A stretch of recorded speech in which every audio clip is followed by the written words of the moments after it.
What's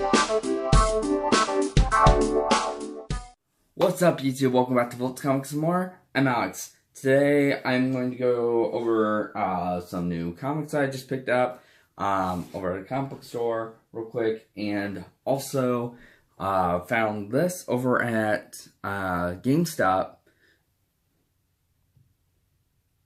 It's a Funko Pop vinyl of Spider-Man from the new video game coming out. So I'll get to unboxing that in just a moment here. But first I want to get to kind of talk about the comics that I just picked up. The only one I just picked them up yesterday. Last night I was kind of looking over them. The one that I was that I read first, I had really actually gotten to so far, is Ant-Man and the Wasp. So I'm going to go over this one first. This is number one. This is just going to be a limited series. I believe there's only like 5 or 6 issues with it, but it's a really good series so far. Basically, Ant-Man, this is Scott Lang, Ant-Man, and this is Nadia Pym, Pym's long lost forgotten daughter, Watts. So just to kind of so you guys know which one's which, or which because there's been Janet Van Dyne, there's been Hank Pym, yeah, you get what I'm saying. So, anyway, the Ant-Man, Scott Lang, has recently had a couple of different adventures with the Guardians of the Galaxy, trying to get off of Earth after everything that has been happening so far, and he ended up kind of wants to go home for his daughter Cassie, which always, anytime Scott has an issue, it's always come back to his daughter Cassie. And he does make a reference that Cassie is about Nadia's age. He talks about in this issue.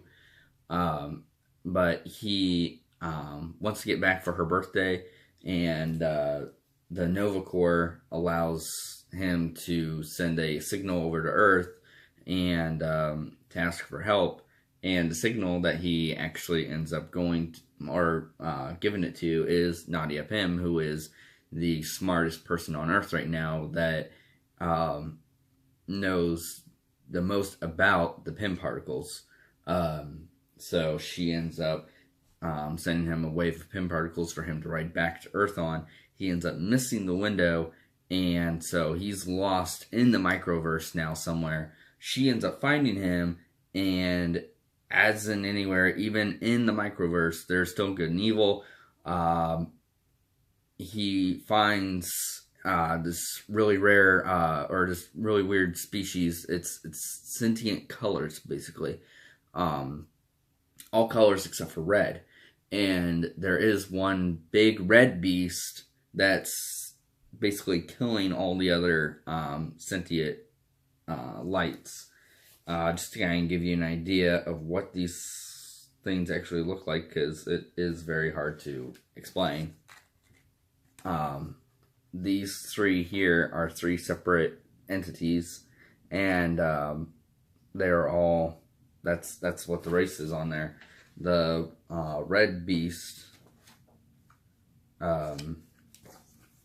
seen up here in the top corner, and just kind of like devouring them. So just to kind of give you a sense of what you're dealing with here in the microverse. And Pym does not want, or Pym, Scott Lang does not want to grow out of it, because if he grows out of it, and he's been trapped here for weeks until Nadia gets there, because time and space, which is another thing, time and space works totally separate in the microverse. So that's kind of where, putting comics aside for right now, that's kind of where they're talking about what's going to be happening in the new Ant-Man and the Wasp movie. They're going to be in the microverse. When they come out, time on Earth has changed just a little bit. It's not anything like Captain America being frozen in ice and coming out 70-something years later. No, it's just a, well, like he said, a week. And so when they come out, they're going to see everything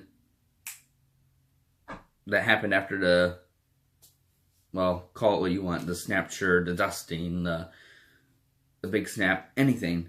After Thanos snaps his fingers, they're going to come out of the microverse, and everybody is going to either be disappearing or gone. And so this comic right here just kind of talks more about that, how being in the microverse changes time. And there's just a little nod to it. Starting here where Lang's like, hey, what took you so long? So, that's kind of cool. But anyway, yes, a very good series. I'm definitely excited to see where they're going to go with this, how they're going to address this new species and everything. So definitely a good series to pick up, even if it is just a short series.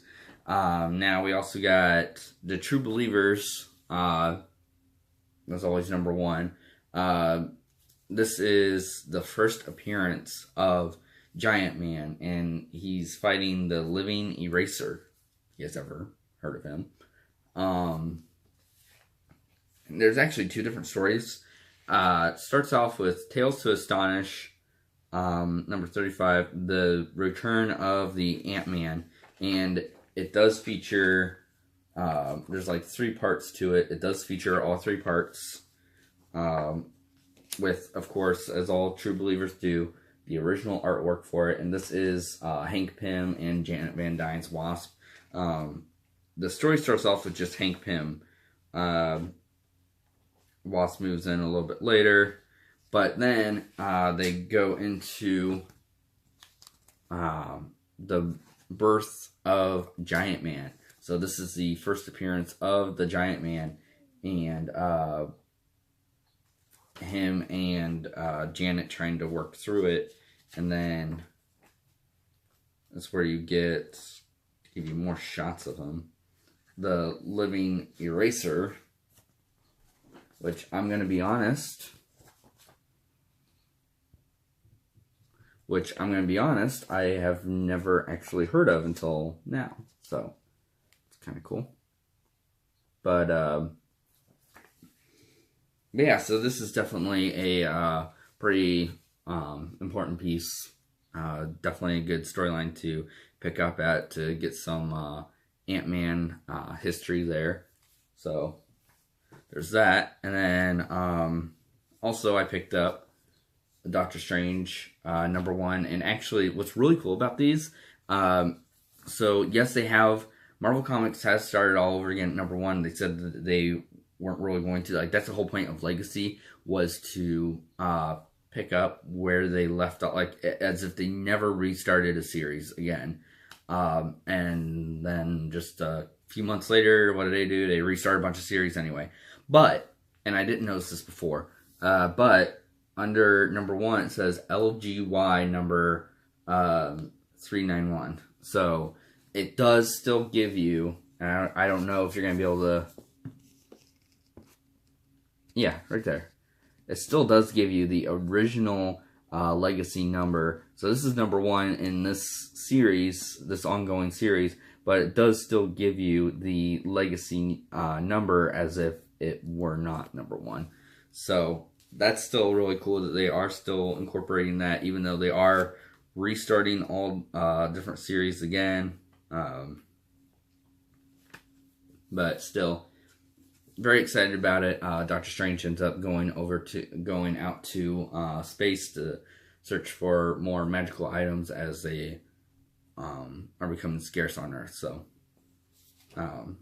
ever since the empirical magic's always been a little bit hard to come by, and here he goes out to the cosmos to find more. So definitely excited to get started on that. Another one I picked up was Deadpool Legacy, or, well, it's Deadpool number 1, Legacy number 301. And then again,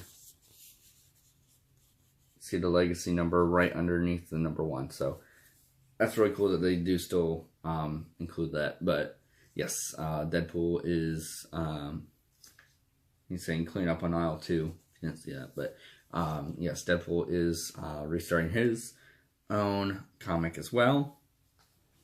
And I believe that that's just a whole new story that's restarting. If you guys want me to do a video on any of these comics, I mean, probably as time goes on, eventually I'll get to them. But if there's anything that you see that sticks out specifically, just let me know in the comments below. The last one here was the Immortal Hulk #1. Legacy number is 718.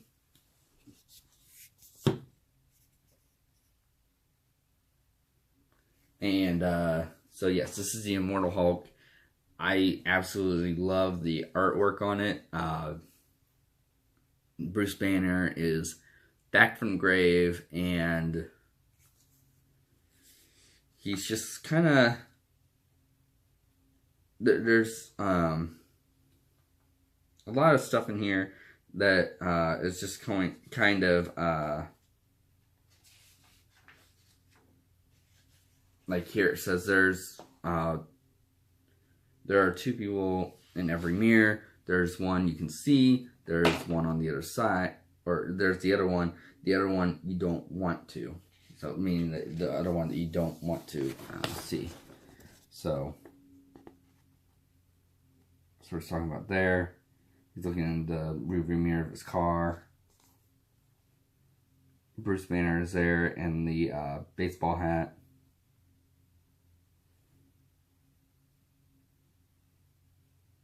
So, just to kind of give you a little bit of what he's going through, that's kind of foreshadowing the fact that he looks in the mirror. He doesn't only see himself; he sees the Hulk as well.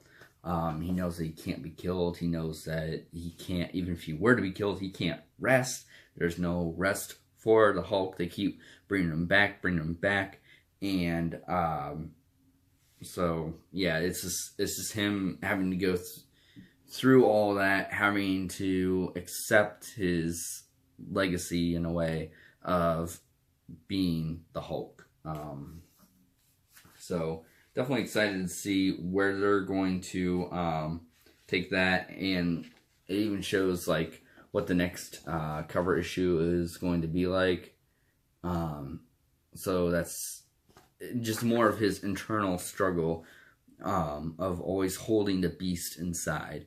So definitely excited to see. It definitely sounds like a little bit more classic Hulk, where he's trying to just kind of stay undercover or just lay low, under the radar, just trying to not stand out and not get involved in anything, because he doesn't want the Hulk to come out. He doesn't want to hurt anyone. So definitely excited to see where they're going to take that, especially since that's just been like his forever struggle.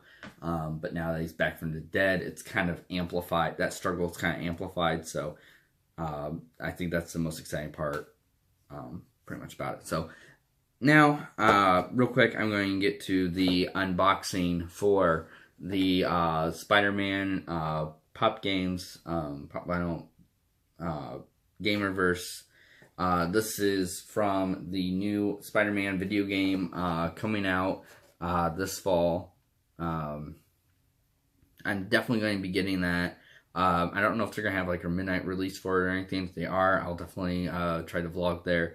I don't think they are, though, or the GameStop around here anyway.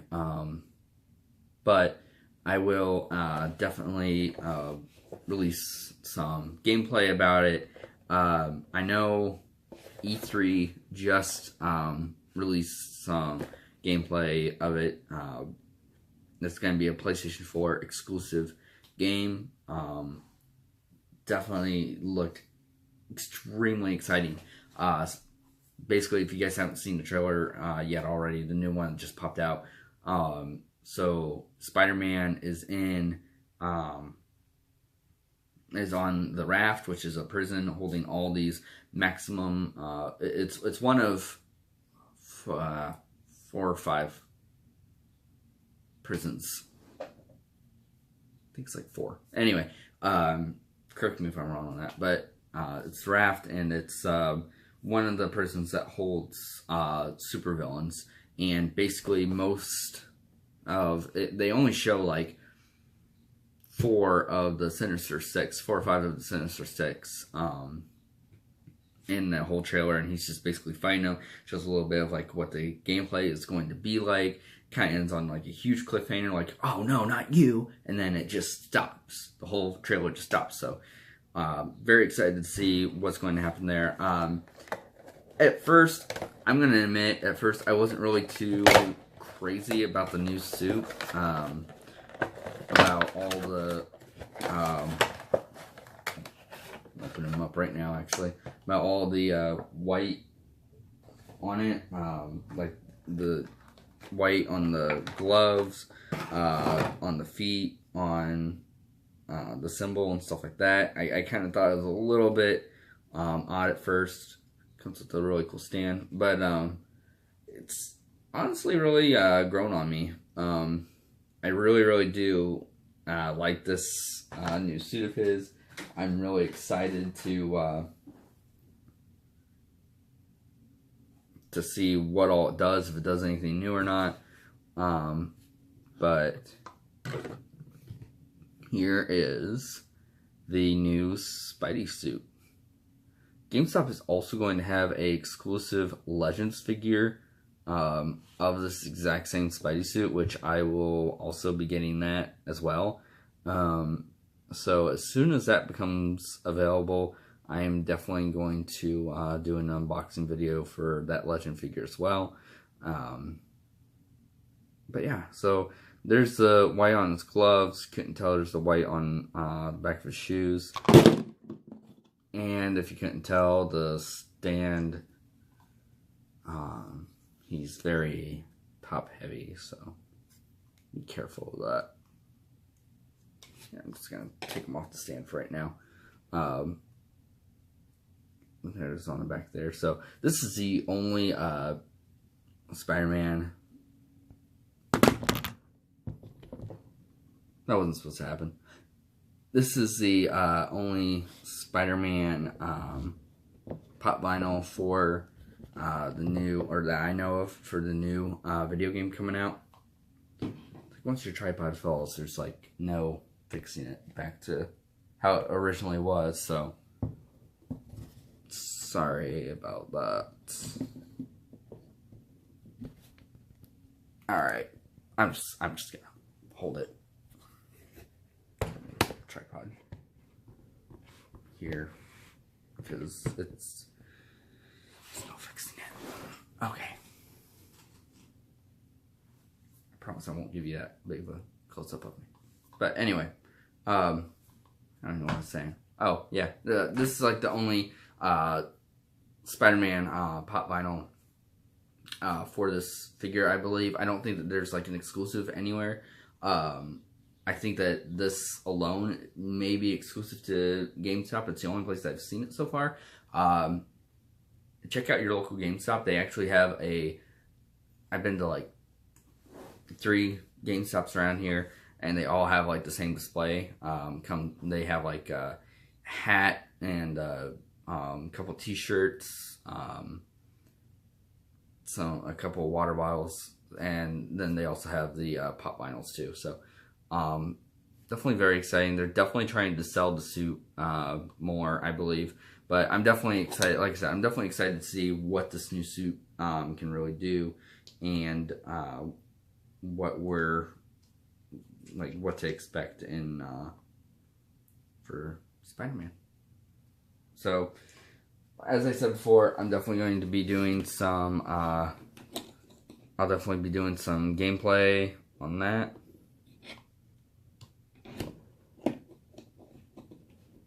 Just a forewarning, he is very, very top heavy.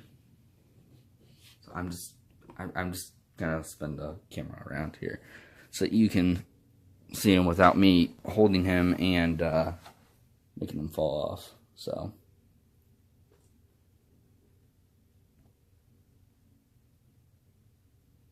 yes, that is him on, as he looks like on the stand. Back over to me. So anyway, that's really all I got for you guys today. I hope you guys enjoyed this video. Don't forget to comment, like, subscribe, hit the bell, get notified for more videos. All that stuff really helped me out. You know, I love doing these videos. I love talking about this kind of stuff, and really hope that maybe, you know, we can start, if you guys want to like start some different conversations, questions, anything, in the comments below. Definitely any topic, comics, movies, stuff like that, definitely more than welcome, and definitely try to get to you guys whenever I can. But anyway, as I said before, that's all I got for right now. Hope you guys enjoyed the video, and I will see you guys next time. Bye-bye.